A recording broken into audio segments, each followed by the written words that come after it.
निदा खानला 14 दिवसांची न्यायालयीन कोठडी सुनावण्यात आलेली आहे।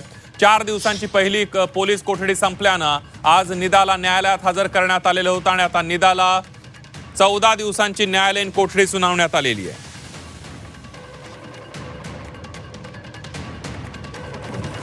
अधिक माहितीसाठी जाऊया थेट नाशिकला आपले प्रतिनिधी योगेश खरे आपल्या सोबत आहेत। योगेश,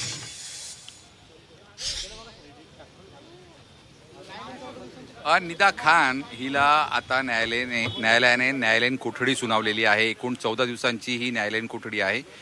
गेल्या 4 दिवसापासून ती नाशिक पोलिसांच्या ताब्यात होती। पोलीस कोठडीमध्ये तिची विविध अँगलने चौकशी करण्यात आली। तिने जे काही बँकांचे व्यवहार केलेले होते, जे काही व्हिडिओच्या लिंक शेअर केलेल्या होत्या आणि ज्या कर्मचाऱ्यांशी किंवा महिला कर्मचाऱ्यांना ज्या पद्धतीनं धर्मांतरणाचा प्रयत्न केलेला होता त्या विषयावर तिची पूर्ण चौकशी करण्यात आली। तिला ह्या व्हिडिओ लिंक्स दिल्या कोणी आणि त्याचबरोबर तिने जे व्हिडिओ पाठवलेले होते ते व्हिडिओ तिने का पाठवले याविषयीची संपूर्ण चौकशी पार पडलेली आहे। निदा खान ही गर्भवती असल्यामुळे पूर्ण 4 दिवस पोलिसांनी तिची काळजी घेतली होती आणि आज पुन्हा तिला कुठल्याही परिस्थितीत त्रास होऊ नये किंवा काही अडचण आल्यास पुन्हा पोलिसांना त्रास होऊ शकतो या दृष्टिकोनातून पोलिसांनी तिची डायरेक्टली न्यायालयीन कोठडीची मागणी केली आणि त्यानुसार आज तिला 14 दिवसाची न्यायालयीन कोठडी देण्यात आली आहे।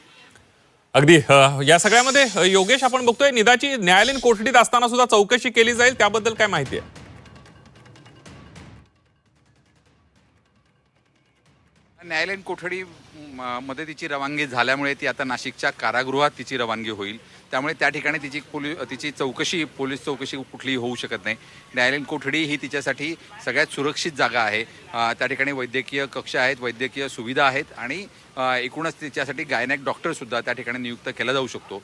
मात्र एकूणच जर बघितलं तर आता तिची चौकशी पूर्ण झाल्यामुळे पोलिसांनी स्वतः न्यायालयीन कोठडी मागितलेली आहे आणि आता तिची रवानगी नाशिकच्या मध्यवर्ती कारागृहात आज होणार आहे। अगदी धन्यवाद योगेश दिलेल्या सविस्तर माहितीबद्दल।